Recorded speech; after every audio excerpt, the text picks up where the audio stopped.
Week 3 of the Deaths at Sea inquest saw witness testimony from one of the men aboard the Spanish RHIB presented to the jury.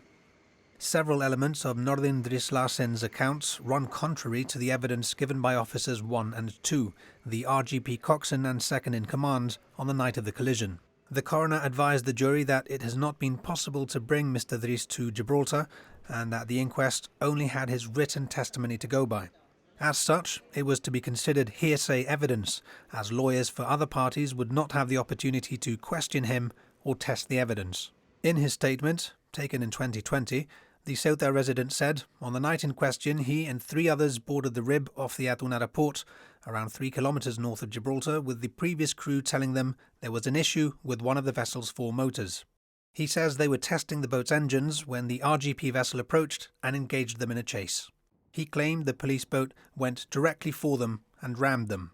The RGP officers have told the court they suspected the RHIB to be engaged in illegal activity. They said they pursued the vessel in a safe manner. According to Mr. Dris, he signalled to the RGP that they had nothing illicit aboard, so that the police would leave them alone, but they persisted.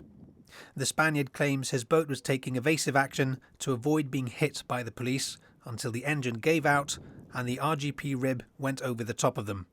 Officers 1 and 2 testified that they jumped aboard the RHIB intending to provide aid, and that Mr. Dris had told them he knew it had been an accident. In his statements, Mr. Dris said none of them came aboard, and that they ignored his pleas for help. Mr. Dris said the 4 crew members on his RHIB had been sitting in a line, and that the pilot and the man behind him were those who ultimately died. The RGP officers say it was the 3rd and 4th in line who died. The angle at which the vessels collided and the resulting injuries and damage have been a matter of contention in this inquest. The RHIB was then towed back to Gibraltar waters, taking around 45 minutes. Mohamed Abdeslam Ahmed had died instantly in the collision. Mustafa Dris Mohamed lay dying.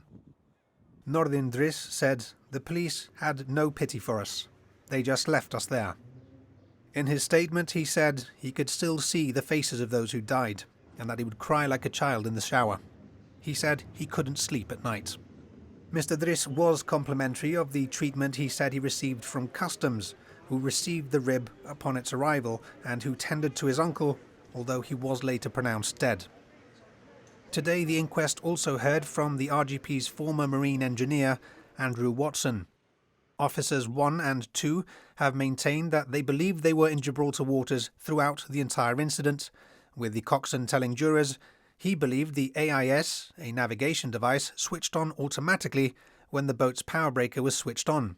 The coroner asked the former engineer if it was reasonable to think Officer 1 would believe this.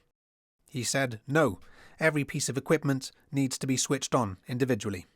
More evidence will be heard tomorrow as the inquest continues into its 3rd week.